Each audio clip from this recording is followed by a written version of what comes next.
bonsoir à toutes et à tous. Bienvenue dans cette belle ville de Quimper. Ce soir, c'est votre prestation de serment. 30 consoeurs et confrères. Sur les 30, nous avons 17 femmes et 13 hommes. Nous avons un éminent parrain qui est Jean-Guy Le Floch. Il est à la tête d'une entreprise qui s'appelle Armorlux. Félicitations à vous toutes, vous tous, bravo. C'est un long parcours, un long combat que vous avez mené. Merci beaucoup. On ne peut pas faire ce parcours si on n'est pas passionné. Ceux qui ne sont pas passionnés calent en route, ils ne vont pas jusqu'au bout.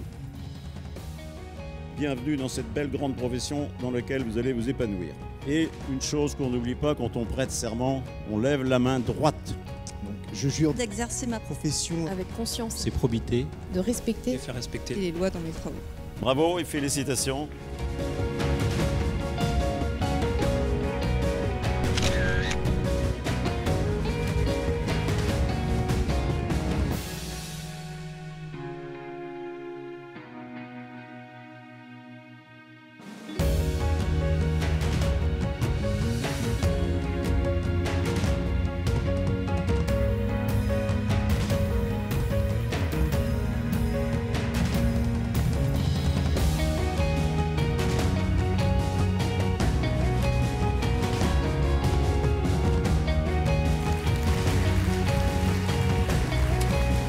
Trois mots, 3 idées, 3 minutes.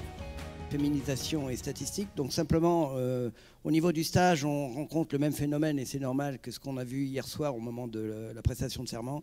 Effectivement la profession se féminise et au niveau du stage on a le même phénomène puisque cette année, en première année, on a 54 stagiaires dont 28 femmes. Notre rôle c'est d'accompagner la révolution numérique. Il y a les outils qui permettent aujourd'hui de tendre vers le zéro papier?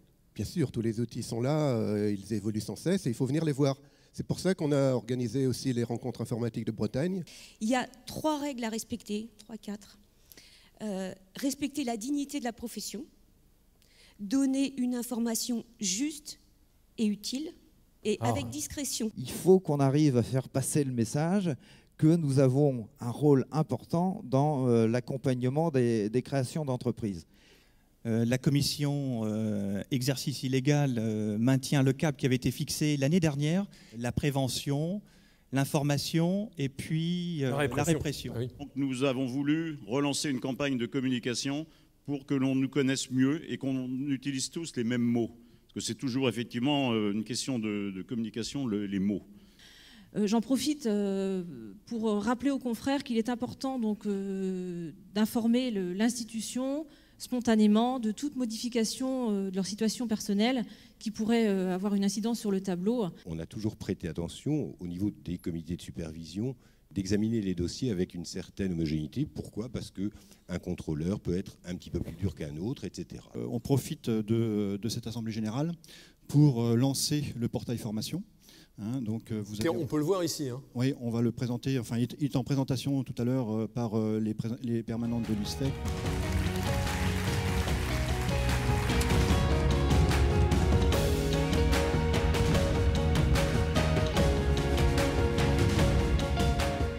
Donc il est très important qu'on soit en tant qu'enseignant au cœur de cette révolution. Alors j'ai mis tendance et rupture parce qu'en fait une tendance c'est quelque chose qui arrive doucement, qu'on voit venir, qu'on a le temps de nommer, d'apprivoiser, de s'y habituer.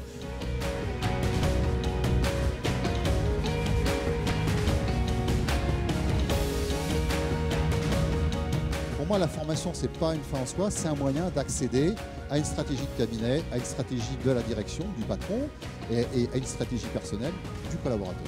La formation continue, je pense qu'on a une offre de formation qui est importante, donc tout le monde peut trouver son compte. Après, je pense que c'est la profession qui n'a pas pris encore conscience du besoin.